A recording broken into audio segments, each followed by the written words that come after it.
case briefs, and so much more.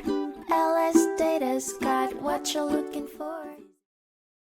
In 1977, the United States District Court for the Northern District of Georgia heard the case of O'Brien v. International Brotherhood of Electrical Workers concerning the disciplinary actions taken by a local union and its parent international union against the plaintiff. The plaintiff claimed that their free speech and assembly rights were violated as a result of these actions.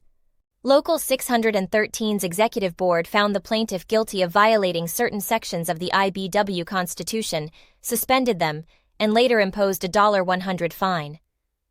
Despite the defendant's argument that they were simply following their own union rules, the court ruled that the plaintiff could still recover if they were disciplined for asserting their rights. The plaintiff was granted the right to seek compensatory and potentially punitive damages. There were also disputes over the discovery process in the case.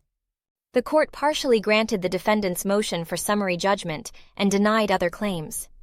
The plaintiff's motions for a protective order and to compel were granted and partially denied, while the defendant's motion to compel was denied. Both parties were ordered to pay discovery motion costs, and motions for attorney's fees and expenses were denied. The court also noted errors in the lower court's handling of the plaintiff's interrogatories. Case briefs, and so much more. LSData's got what you're looking for. Visit lsd.law, elevate your mind. Leave the stress of class.